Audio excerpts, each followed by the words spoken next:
Hi,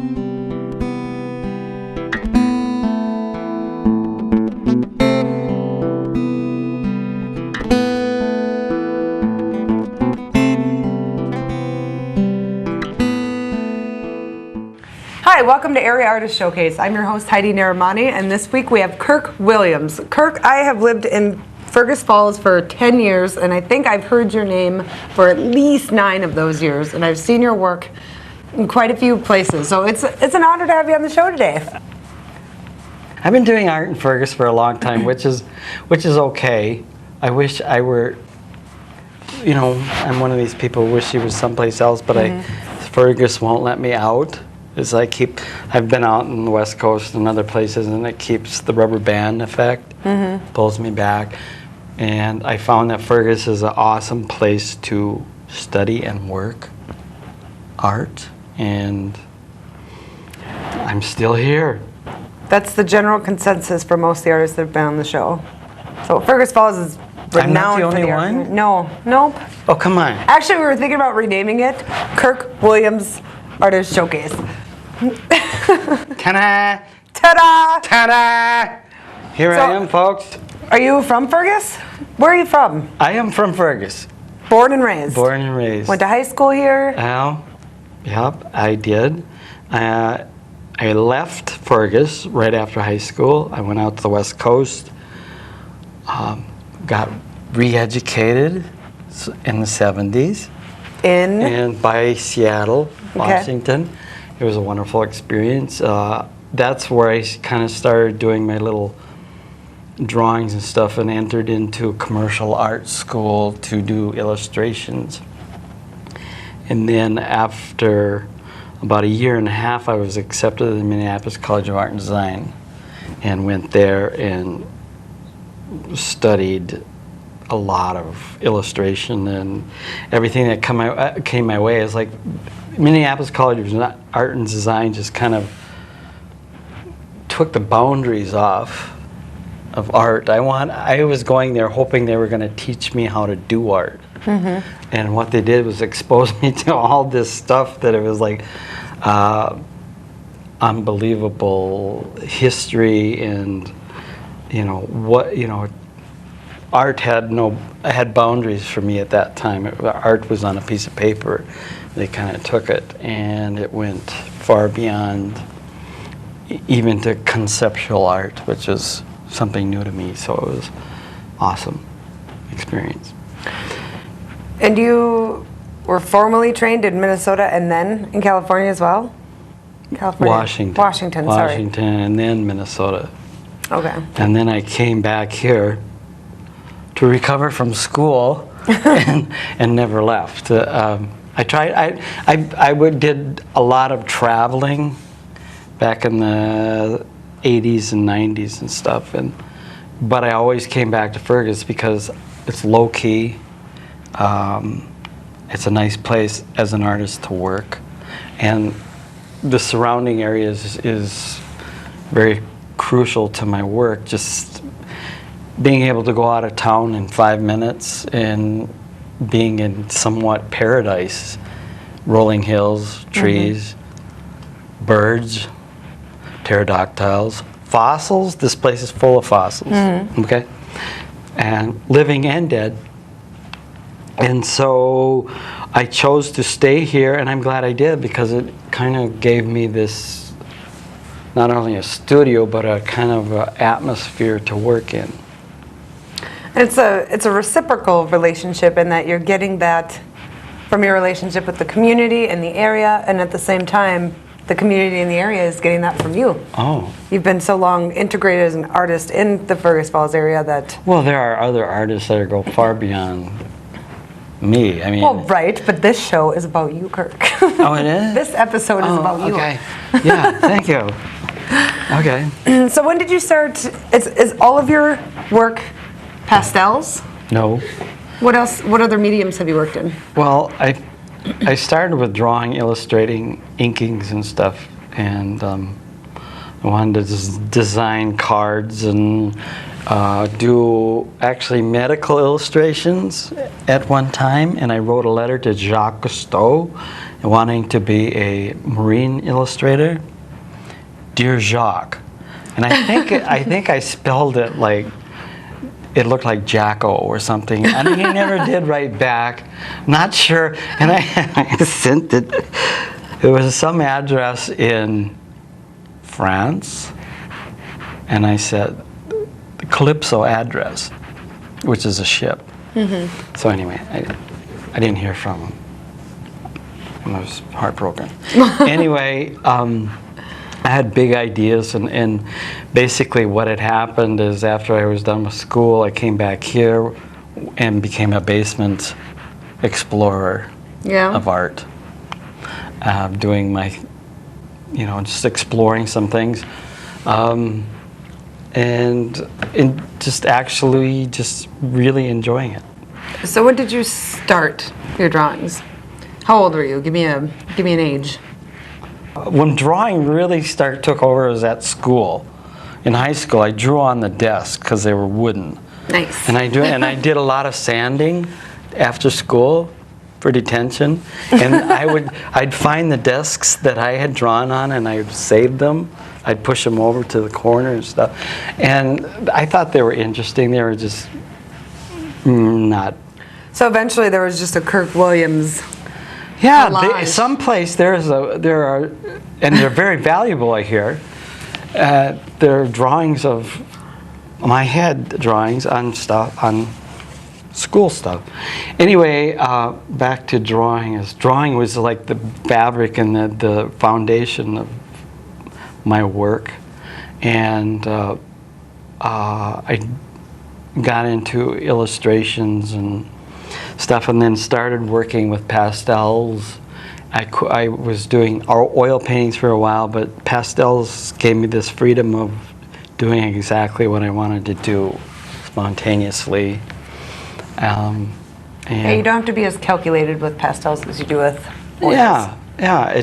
They do exactly what I want them to do, and I've been doing it for 30 years, I think, in that area. And then the medium actually, while I was in art school, transferred over to sculptures, and I was doing clay pieces and stuff, and then I switched over to doing like light switch plates, functional art, outdoor art, and stuff like that, and castings. It seems like, regardless of the period of your work or how old you were, you seem to go back to having a functional purpose for the things that you're creating.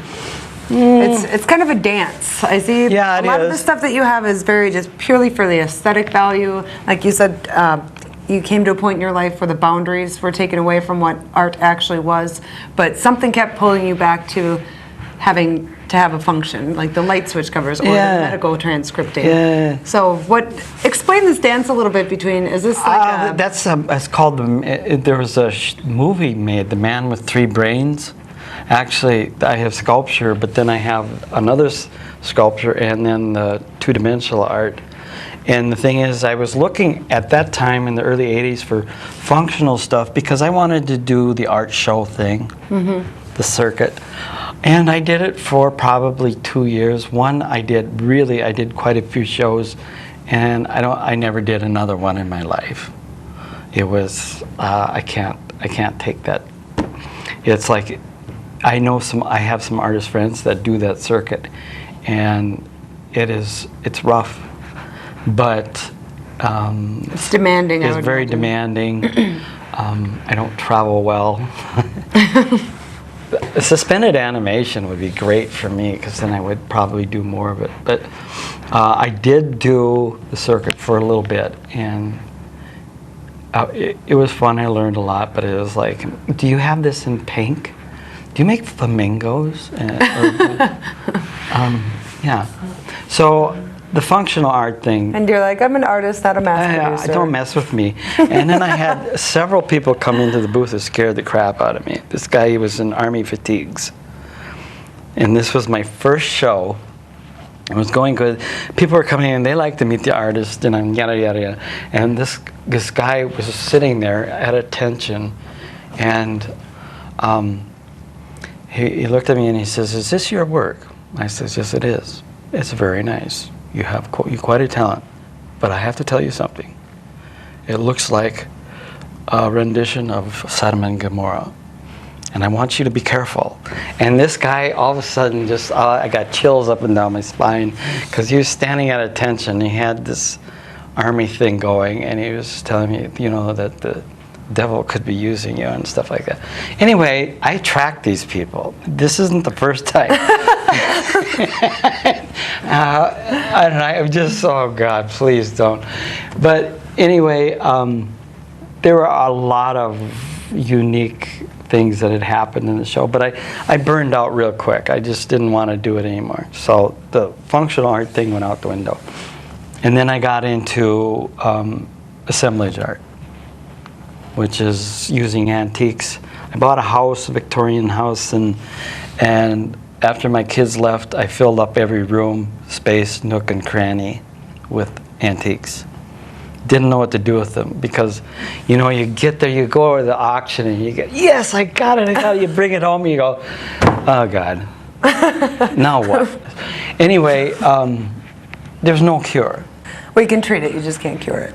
You can't even treat it, It's like, you'll say, I'm never buying another thing in my life, and you go, and then 5 Next seconds. thing you know, you have assembly. Look at what I got. This is beautiful. Anyway, I remember walking down an alley one time, and there was this doll head that had fallen out of a garbage can. Cute little thing. He was a little scary, but cute in an eerie way. Cute in an eerie way. He just had this little bizarre smile, and he wanted me. I took him home, sawed off the head of my flamingo, and he fit perfectly on the flamingo, and I put him in my front yard. And it was a child flamingo thing, and the combination just hit me that you can alter things and you got something else. Anyway, funny story is like probably a year later, the birds started coming down, picking the hair out of them and for their nests and stuff, and he got sunbaked. He had this skin cancer and stuff, and he was looking pretty rough.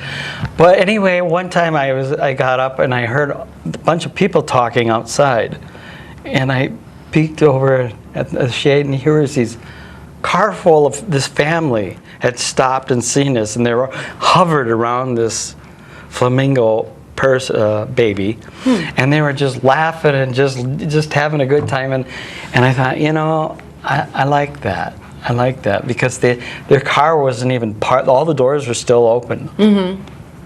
And it's like they rushed, look at this, and they were just having a good time.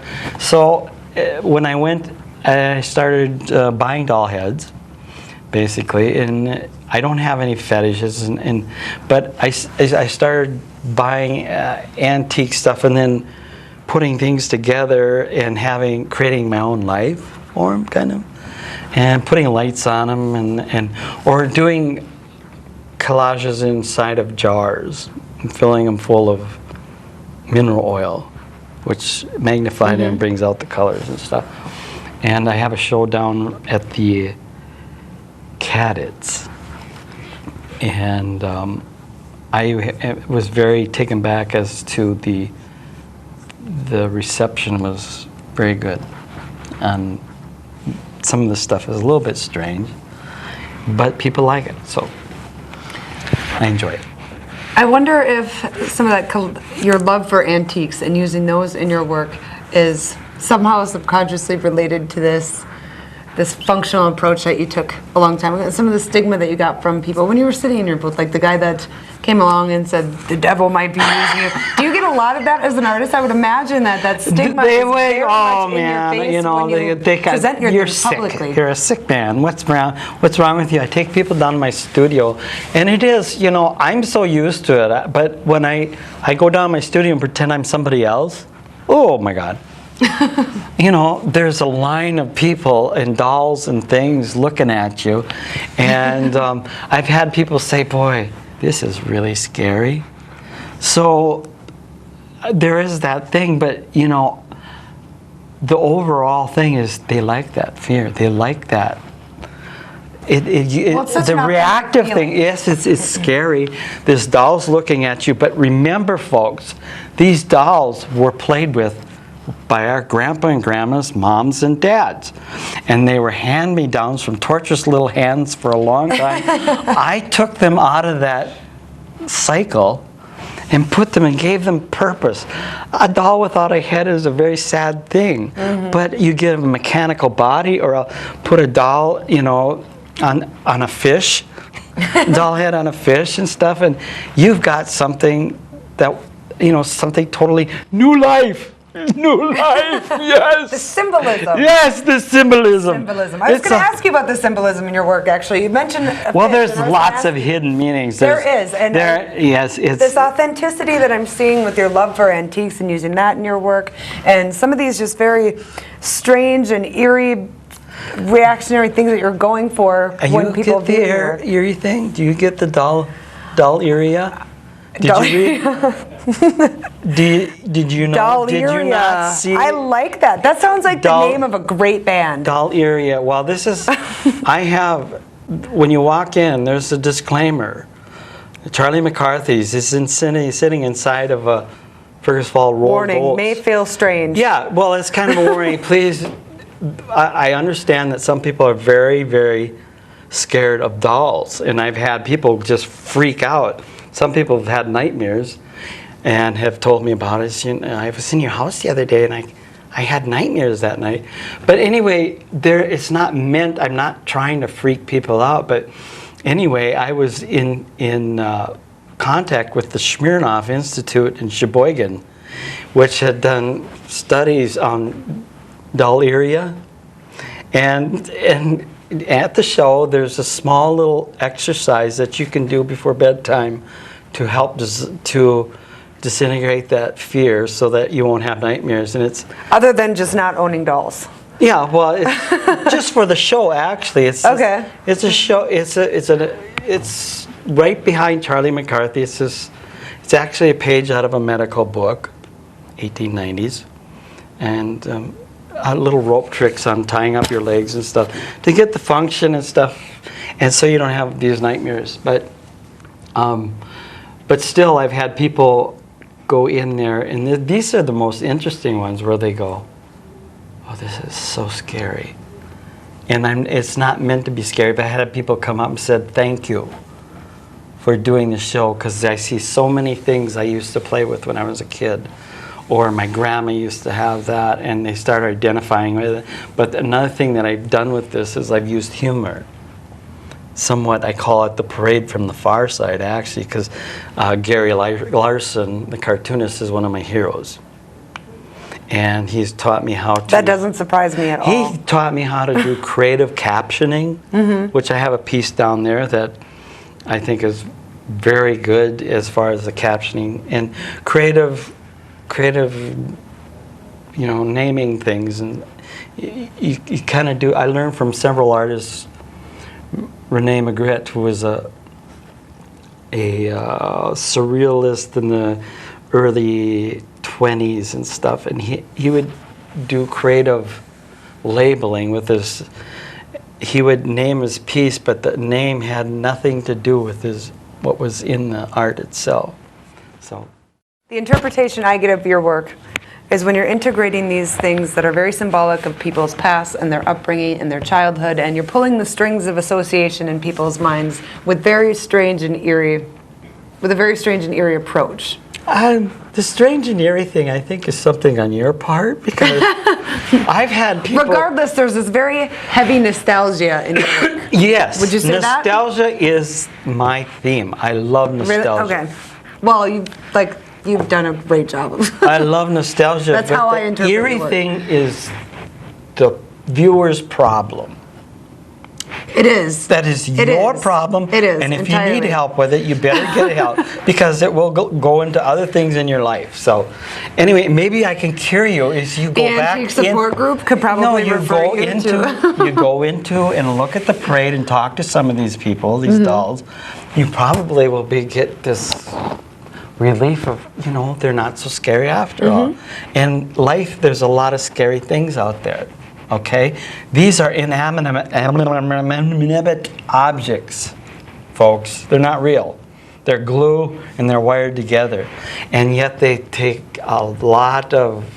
they really make a person react. It's the meaning. I guess that's what I was trying to say. It's the meaning. There's no meaning. There's no meaning. I just put them together. I am the hands for these people. That's the face of the concept that you're trying to present. That's how I would interpret They your work. put themselves together. I am a robot sitting in front of this unbelievable desk that is. I have to photograph it sometime, and I'm just putting this stuff together. And it's just like they start forming themselves, and all of a sudden, I'm being used. Maybe that guy in the fatigues is right. So is everything but intentional? Yeah, like there is an underlying energy. There's so many things in life that are happening that we don't see, that the undertow to life, like how you got here and how you got there. Same thing with art. Is like you sit down, all of a sudden something shows up, and you go, whoa, where'd that come from? Nobody knows. You're being used by your mind and your influences, all the stuff that's around you, the magnetism of the earth, the little molecules jumping around inside you. It all boils down to all that stuff. That's a very ecosystem's perspective. Absolutely. We are being influenced right now. We're a product of our environment, and at the same time, Beyond our produce environment, our though, there are stuff out in space that we probably don't realize that they're going, say this.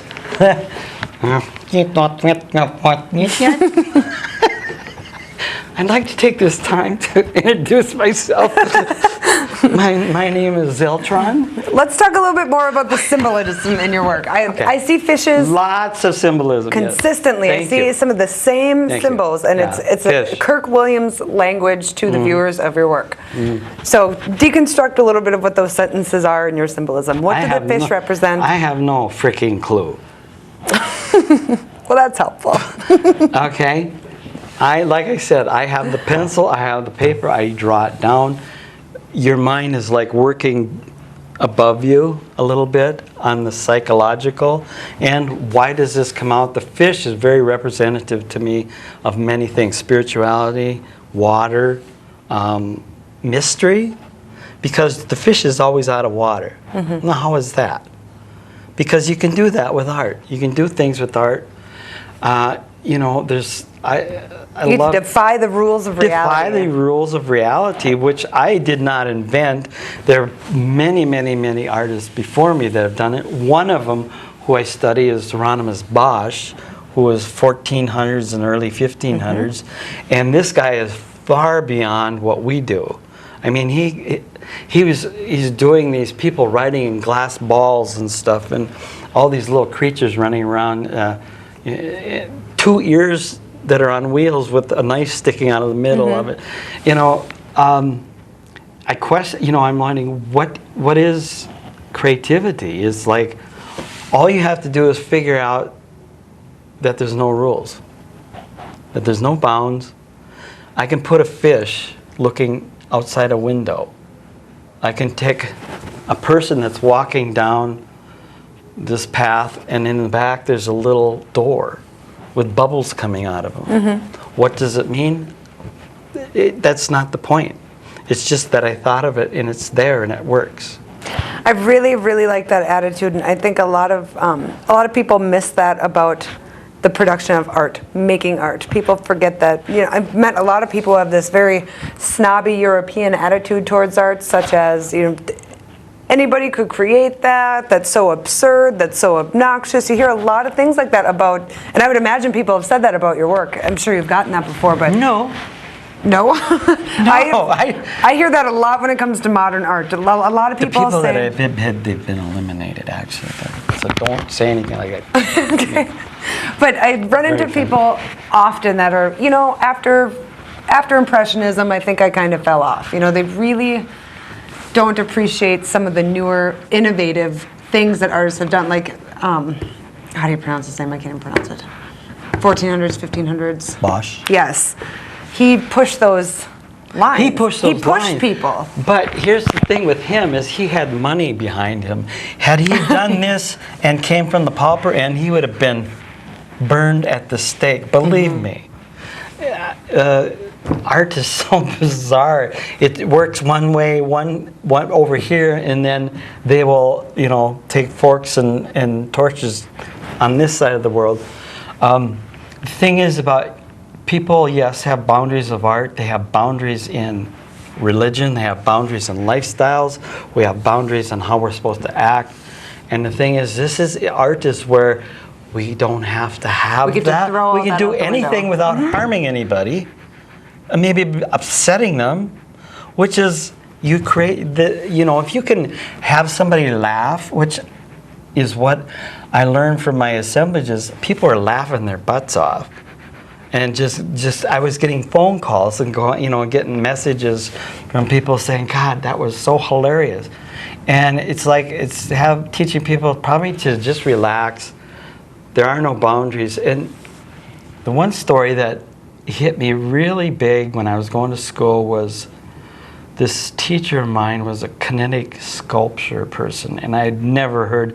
Anyway, he had a big room. He'd fill the room full of static electricity in the industrial size overhead. What are they? Fluorescent lighting. He'd pile them up in a corner, and they'd glow. That was his art. Okay, I was like, what? Plus he had Jacob's ladders on the top, with the spark and going.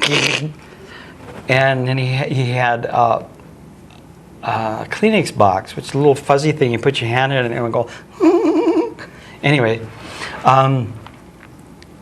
it just totally. It's like it was like too much for this little country boy to handle, but yet it was, when I left, it was so influential.